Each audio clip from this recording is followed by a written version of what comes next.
enseignements, en fait, sont ancrés dans le monde. Qui peut s'élever facilement et contester la parole d'un grand apôtre comme l'apôtre Paul? Et lorsqu'il parlait ainsi, il faut noter une chose.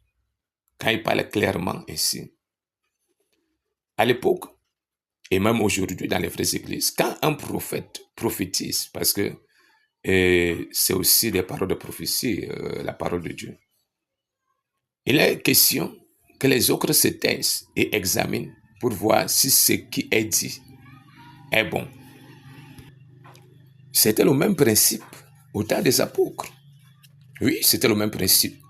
Ce qui fait que toutes les lettres de Paul étaient examinées par Pierre et les autres apôtres, bien sûr. Donc, les enseignements qu'il donnait, les Pierre et les autres également, examinaient ces enseignements. Et vous voyez alors qu'ils n'ont pas contesté quelque part, ni Pierre, ni Jean, ni Jacques. Personne n'a contesté l'enseignement de Paul au sujet de l'enseignement, au sujet de ce point. On peut prendre par exemple,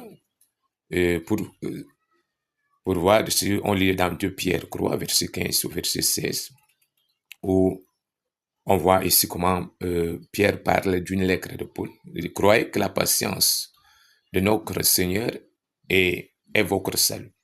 Comme notre bien-aimé frère Paul vous l'a aussi écrit selon la sagesse qui lui a été donnée.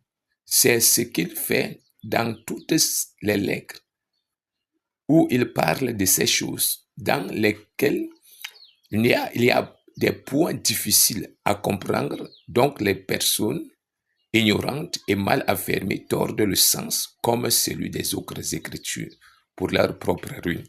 Donc ici, Pierre et les autres avaient la connaissance de tous les enseignements de Paul et ils étaient tous d'accord avec les enseignements, reconnaissant même qu'une sagesse lui avait été donnée et que les gens tordaient, déjà à l'époque, les gens tordaient le sens, le vrai sens de ces écrits, comme cela se voit aujourd'hui. Nous pouvons en comprendre rapidement dans Galates 2, verset 1 au verset 10. Voilà, tu peux lire dans ta Bible.